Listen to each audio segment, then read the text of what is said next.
Good morning sa lahat. Yan, patuloy pa tayong gawa ng sa likod para lagayan ng ating washing doon sa likod sa ating bahay. So ngayon nagluto ako ng mas snacks nila. Kamutik yun na naman yung niluto ko, guys, kasi paiba-iba yung ating pa-snack sa kanila. Yan, masarap niluto ko, guys. Kamutik yun. Meron kasi akong pinsan dito sa amin, kapitbahay, na may tanim na kamuti. Sabi sa kanya kahapon na di ba daw ako bumili ng kamuti.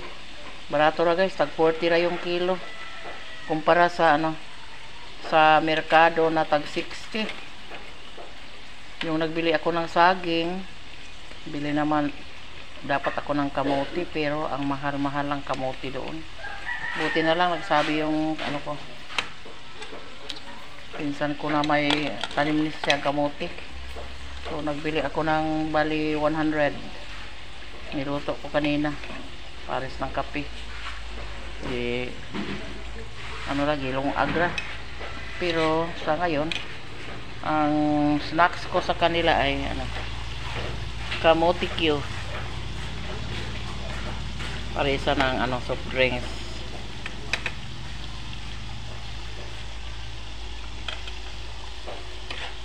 Ganon talaga tayo, guys, magpatrabaho, mayroong snacks, kasi kawawa naman yung mga trabahante.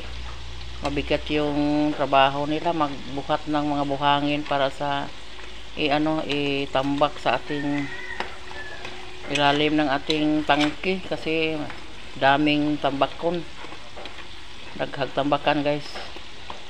Medyo malalim yung nila, tambakan nila. So kawawa naman, palaging mag-aswat ng buhangin doon sa unahan. Yung mga binuldo sa bako nung nagtrabaho sa kalsada noon, yung mga waste nila na buhangin sa gilid, yung kinuha ni doon para tambak dito sa kilid. Lang pa ng konti. Silipin natin yung kanilang ginagawa. Ayan. Ang sama nila, may kanal? Sa PVC para sa drainage. Yan yung nangyari sa ilalim ng ating tangki. Malapit na napuno sa tambak. I-level doon sa hollow blocks. Yun yung level sa ating paglagay sa mga lupa at saka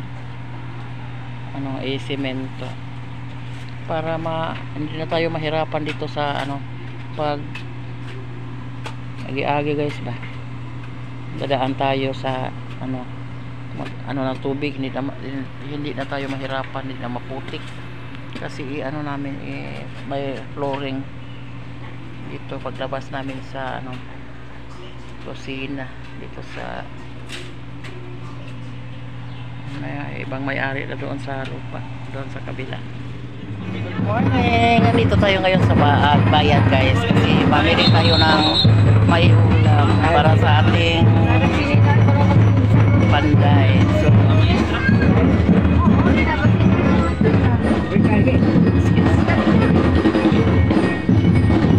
may pare dito kasi family day sa school nila ni Charlene. So tingin mo na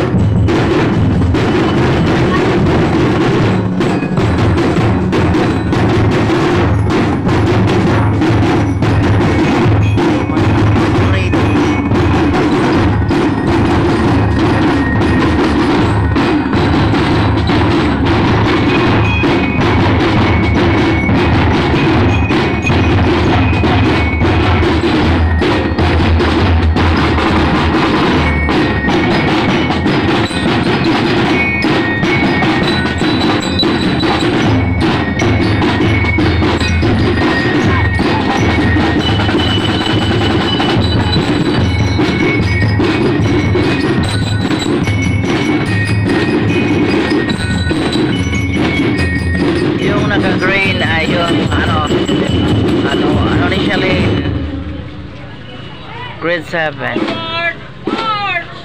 Nasaan ba si Shalyn? Hindi na mailhan guys. Hindi natin maklaro kung saan si Shalyn kasi daming estudyante. Yung naka-green yung grade 7 St. Raphael. Nandun yung mga parents ni Shalyn. Kasi may may trabaho tayo sa bahay.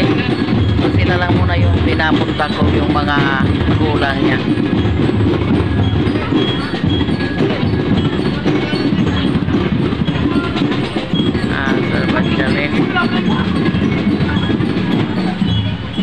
All grade 7 siguro yung parade with parents family day. Ayan sa family day. Hindi ko pa nakita si Shalyn.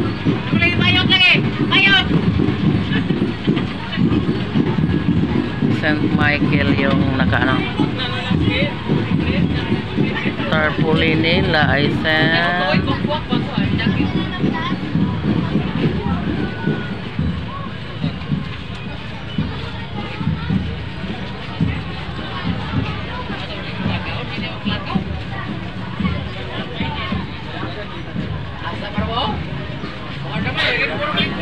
Raphael. Ayan sa yung St. Raphael.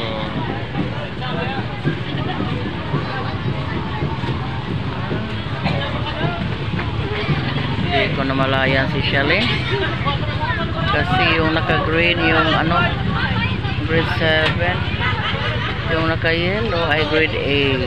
So yan tayo sa kanilang ginagawa kanina guys. Nang natapos sa loob ng kusina, skim coat na lang yung kulang. Yan, naka-finish na lahat yan sa dito sa ating kusina. Yan.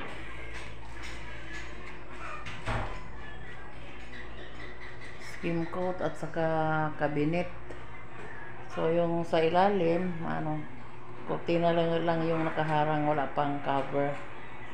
Puti na lang yung nakalagay dito sa ilalim. Yan kasi wala pa tayong cabinet dito sa balak pa kung magpagawa ako ng mga cabinet para patungan sa ibang mga kalderin, mga natin, mga ibang mga gamit lalo na sa mga mantika, suka, mga panggamit sa kusina. Balak ko pa dito maglagay dito banda. Yan, pero sa susunod na lang guys, parang mag-ipon naman tayo para sa ating panggawa ng cabinet at saka sa skim coat. Yan, maariwalas dito guys, mahangin dito sa labas. Yan, pwede na kami dito magkape.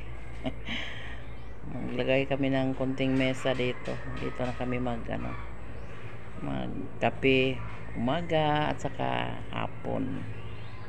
Maraming salamat sa lahat ng tulong, sa tumutulong sa akin sa pagpa-finishing sa kusina. Lola LV and Lolo Rocky, thank you talaga sa binigay mong ninyong para pang finishing sa aming kusina. Thank you talaga. Thank you. Maraming salamat sa lahat ng sumusuporta, sa mga secret viewers natin dyan, sa mga loyal subscribers, sponsors, sa lahat ng mga kaibigan ko dito. Maraming salamat kay Ma'am T at sa family nyo, Ma'am Jean, sa lahat ng nanonood palagi sa mga videos ko. So thank you. Keep safe. God bless everyone.